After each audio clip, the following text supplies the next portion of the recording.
falar de Southgate um pouquinho mais, Fred, porque há quanto tempo o Southgate está na Inglaterra? Quantos anos? Ele está há 8 anos, 2016. 8 anos. É verdade que sempre decepciona no jogo.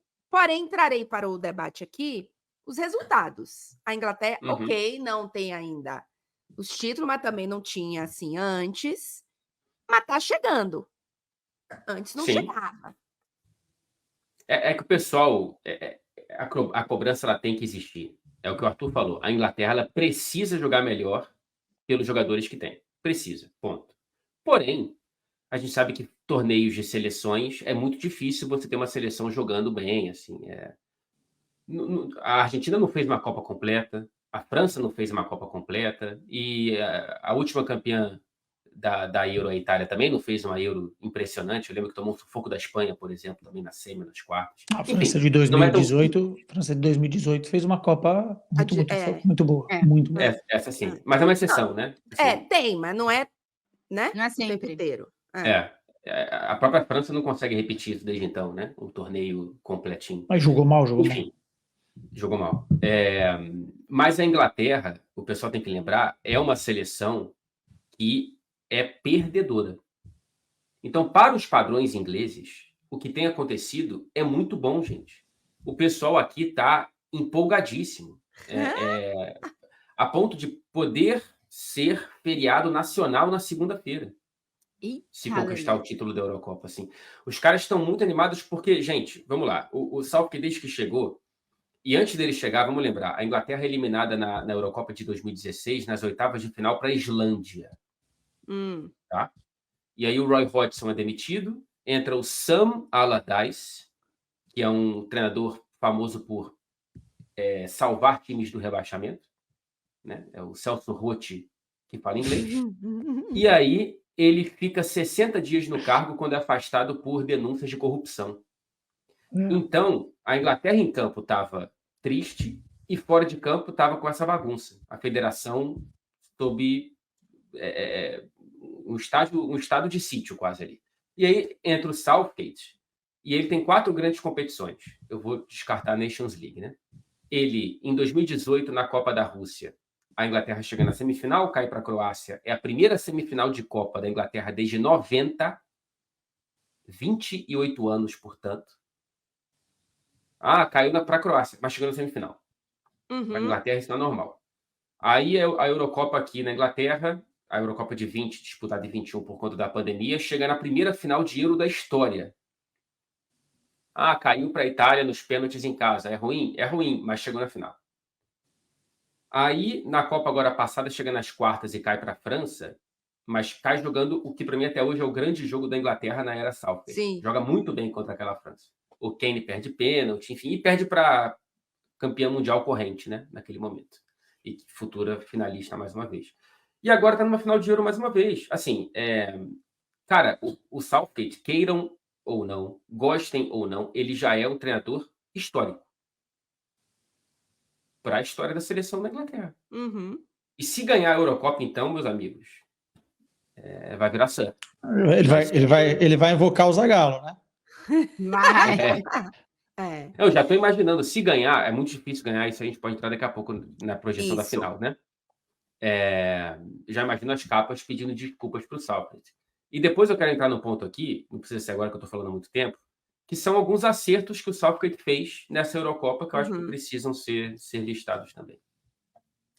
Eu acho muito louco, porque a gente estava discutindo num programa anterior sobre a pressão em cima da seleção brasileira de não só ter resultados, mas também jogar bem, né?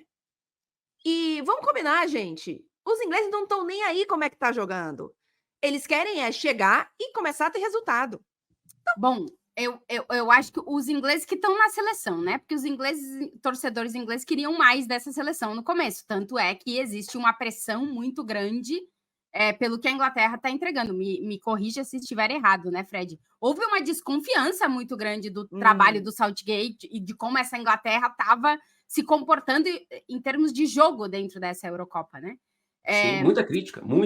Até que os jogadores estavam rebatendo, né? O Bellingham pegou aquela entrevista coletiva após a Eslováquia para dar pancada. Isso. Então, Só que no final das contas, é uma coisa que eu defendo muito aqui para clubes e vale para a seleção também, o ganhar, ele está acima de qualquer outra coisa. Quando se ganha, se esquece de como foi, quem fez, quem falhou, quem não estava, quem não sei o quê, quem não sei quanto, porque o ganhar, ele está acima de qualquer coisa. Se essa seleção da Inglaterra ganha a Euro, se esquece tudo que se viveu, tudo que se falou e se coloca outra pedra em cima e se segue.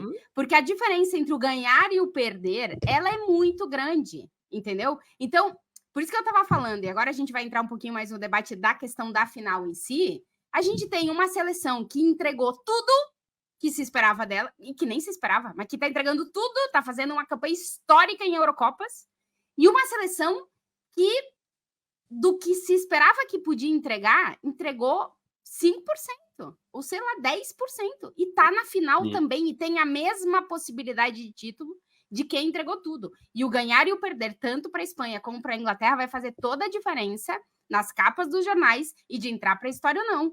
E tanto faz se a Inglaterra fez uma campanha muito pior que a Espanha. Porque o ganhar e o perder é o que vai marcar, ponto. É assim. Eu só acho o seguinte, há duas formas de você olhar para essa trajetória do Southgate. Da forma daqueles que nunca ganharam nada, ou pelo menos estão muito tempo sem ganhar, que é o que o Fred trouxe. É histórico chegar numa semifinal, numas quartas, né? E daqueles que são um pouco mais exigentes perante ao nível da seleção, né? Assim, a Inglaterra já teve outras grandes gerações. A geração de 2006 é uma baita geração. Meio campo da Inglaterra, e ainda tinha o Rooney lá na frente, enfim. 98, a seleção da Inglaterra também não era fraca. Tinha o Michael Owen surgindo e tal. A 2002 também não era ruim, mas, né? Entre 2002 e 2006 é a geração de ouro, né? Que tem 2002 a Copa e 2006, sim. A Euro, que cai para Portugal nos pênaltis em 2004 e depois a Copa na Alemanha. Sim, por isso até esse histórico de direção perdedora. Mas o meu questionamento, e aí eu acho que é muito válido fazer, é olhar para esses resultados do Southgate, tá bom, comparar com a história, mas a história está lá atrás. Eu acho que você tem. A minha avaliação é avaliar com os jogadores que ele tem nas mãos. Entendeu? Tipo assim, não tem como você comparar a história com o que ele está vivendo agora. Eu entendo a pressão e o peso, e tá tudo bem chegar numa semifinal legal para a Inglaterra, bacana. Mas, cara, olha o time que ele tem nas mãos, assim como a Inglaterra teve de 2002 e 2006 também, que merecia a cobrança. É um time muito bom para performar tão pouco. E se perder da Espanha, o que vai acontecer, Fred? Ele fica até 2026? Porque então, chegou mais uma final? Olha, legal, chegamos a mais uma final sem jogar nada, perdemos, mas chegamos à final. Até o momento, o que não está decidido, mas já está apalavrado entre Southgate e Federação, até pelo desejo mais do Southgate do que da Federação. Pela Federação Inglesa, o Southgate ficaria até a próxima Copa, tá? Mas ele aparentemente não quer. Ele tem contrato até o fim do ano. Isso foi a renovação anterior até o fim desse ano, foi acertada para ele ficar 6 meses em transição para o próximo treinador.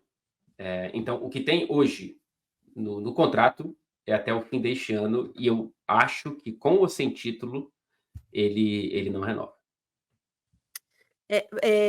Fredinho, a gente vai começar a falar da final para a gente projetar um pouquinho, mas você queria trazer alguma coisa específica mais sobre o trabalho do Southgate? Rapidamente, assim, porque ele tem alguns acertos que eu acho que são importantes a gente listar aqui. Muitos deles são correções de erros próprios, né? Mas eu valorizo quem não é apaixonado pela própria convicção e morre abraçado com ela. Exato.